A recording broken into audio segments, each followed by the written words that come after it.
दोस्तों, दक्षिण भारत जो मुख्य रूप से अपनी भाषा, संस्कृति, प्राचीन स्मारक, मंदिर, खूबसूरत झरने, शानदार ऊंचे पर्वत और अपनी साउथ फिल्म इंडस्ट्री को लेकर पूरी दुनिया भर में मशहूर है, लेकिन 17वीं शताब्दी तक विदेशी आक्रमणकारियों ने दक्षिण भारत की प्राचीन संस्कृति को सालों साल कुचलकर यहां पर अपना वर्चस्व स्थापित कर दिया।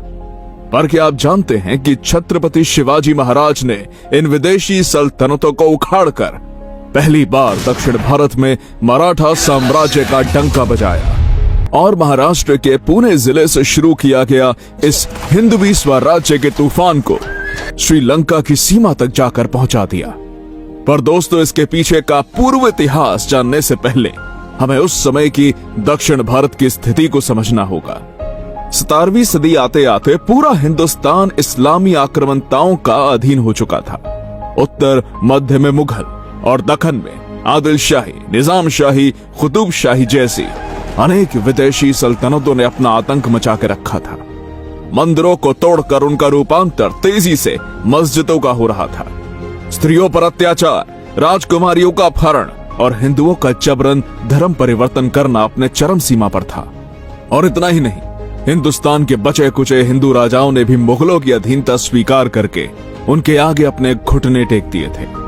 अब लोग अपनी सारी उम्मीदें हार चुके थे और इतने बड़े साम्राज्य से टक्कर लेना तो बिल्कुल नामुमकिन था।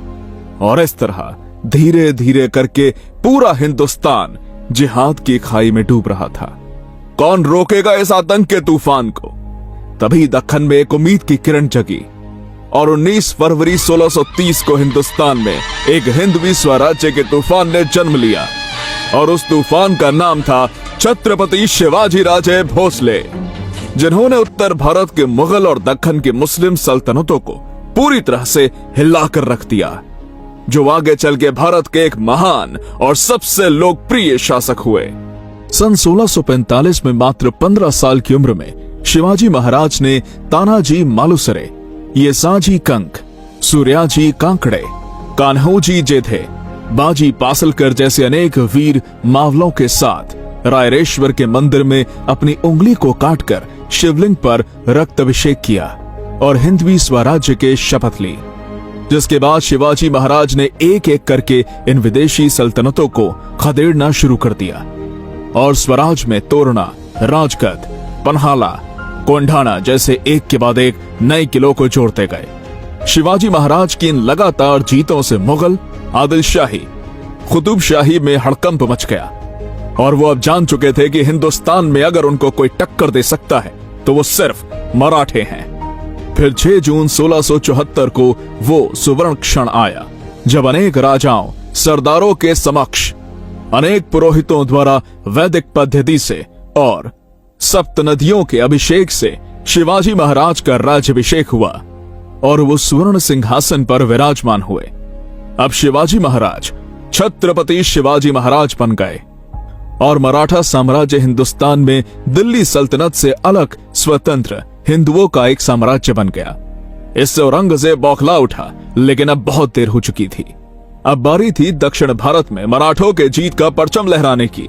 इसलिए 6 अक्टूबर 1676 को विजयादशमी के मुहूर्त पर छत्रपति शिवाजी महाराज ने अपना मोर्चा दक्षिण भारत की तरफ निकाला, जिसमें 25,000 घुड़सवार और 40,000 पैदल मराठा सैनिक शामिल थे। मराठे हर हर महादेव की घोषणा देकर दुश्मन की सेना को काटते हुए भाग्यनगर में पहुंचे। भाग्यनगर यानी आज का हैदराबाद शहर। उस समय छत्रपति शिवाजी महाराज के शौर्य, पराक्रम, साहस की गाथाएं पूरी दुनिया भर में हवा की तरह फैली हुई थी। इसलिए भाग्यनगर की जनता और वहां का शासक अबुल हसन कुतुब शाह शिवाजी महाराज को देखने के लिए बहुत बेताब था। इसलिए भाग्यनगर में पहुंचते ही छत्रपति शिवाजी महाराज का वहां पर भव्य दिव्य तरीके से स्वागत किया गया। जिसके बाद शिवाजी महाराज लगभग 1 महीना आंध्र प्रदेश और तेलंगाना के प्रदेश में रहे। आंध्र प्रदेश में एक जगह है जिसका नाम है श्रीशैलम, जहां पर भगवान महादेव के 12 ज्योतिर्लिंगों में से एक ज्योतिर्लिंग है, जिसे मल्लिकार्जुन मंदिर के नाम से जाना जाता है। परंतु सन 1565 में तालिकोटा के युद्ध के दौरान दक्खन मुस्लिम सुल्तानों ने इस मंदिर को तहस नहस कर दिया था। बाद में जब छत्रपति शिवाजी महाराज इस मंदिर के पास में पहुंचे तो उन्होंने बहुत ही बड़ी दुर्दशा इस मंदिर की देखी और तुरंत अपने सैनिकों को आदेश देकर इस मंदिर का फिर से जीर्णोद्धार किया।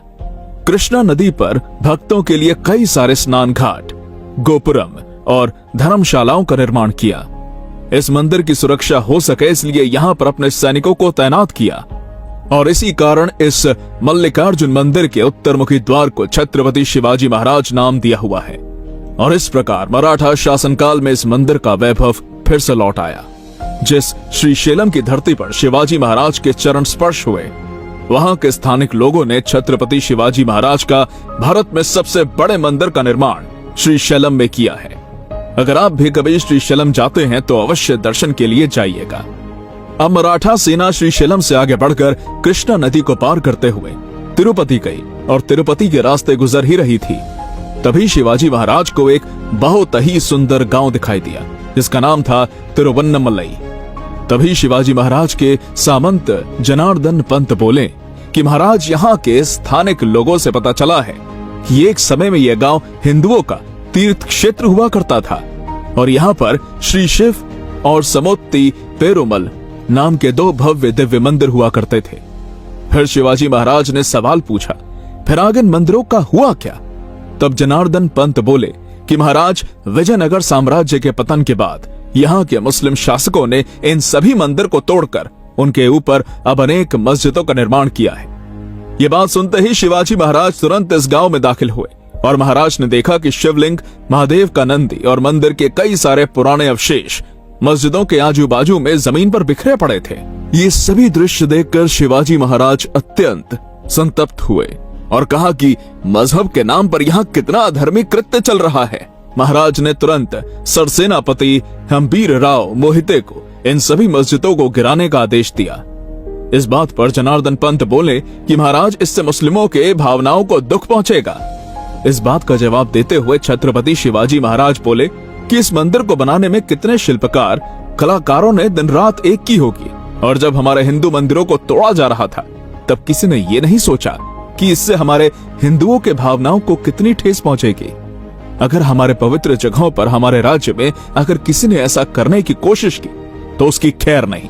जिसके बाद छत्रपति शिवाजी महाराज के आदेश पर तुरंत इन मस्जिदों को यहाँ से हटाकर भगवान महादेव के मंदिर का फिर से निर्माण किया गया और हजारों गौमाता के दूध से शिवलिंग पर अभिषेक किया और इस मंदिर में फिर से ज्योतिर्लिंग की पुनर्प्रतिष्ठा की। इससे हमें छत्रपति शिवाजी महाराज के धर्म के प्रति निष्ठा और प्रेम भावना दिखाई पड़ती है। इस प्रकार मराठा शासन काल में इस मंदिर का वैभव फिर से लौट आया। मराठा सेना तिरुवन्नमलई से मद्रास में दाखिल हुई। मद्रास यानी आज के तमिलनाडु का चेन्नई शहर। चेन्नई शहर में एक बहुत ही खूबसूरत और शानदार मंदिर है जिसका नाम है काली कंबलम, जो देवी महाकाली को समर्पित है। 3 अक्टूबर 1677 को छत्रपति शिवाजी महाराज इस मंदिर में पहुंचे और देवी महाकाली का दर्शन करके इस मंदिर में एक बड़े पूजा की आयोजना भी की और इस मंदिर को बड़े पैमाने पर धनराशि भी दान की। इस मंदिर के शिलालेख में छत्रपति शिवाजी महाराज का दक्षिण दिग्विजय का वर्णन हमें देखने को मिलता है। उस समय पूरे दक्खन में किसी सल्तनत में हिम्मत नहीं थी कि जो छत्रपति शिवाजी महाराज से टक्कर ले सके और उत्तर भारत का बादशाह औरंगजेब इसी आशा में जीता रहा कि एक दिन अल्लाह हमें जरूर कामयाब करेगा। पर मराठों के हाथों बार बार पराजय होने के दुख में औरंगजेब की मृत्यु हो गई और हिंदुस्तान को काबीज करने का सपना ही रह गया। और इस प्रकार आज हमने छत्रपति शिवाजी महाराज के दक्षिण दिग्विजय में किए गए हिंदू मंदिरों को जीर्णोद्धार और पुनर्निर्माण के बारे में जानकारी प्राप्त की। दोस्तों, आगे छत्रपति शिवाजी महाराज का दक्षिण दिग्विजय का ये तूफान किस प्रकार दक्खन की सबसे ताकतवर सल्तनत आदिल शाही की सीमा पर जा धड़का, जानने के लिए देखिए इस वीडियो का दूसरा पार्ट। तब तक आप चैनल को सब्सक्राइब करके बेल आइकन को प्रेस करके रखिए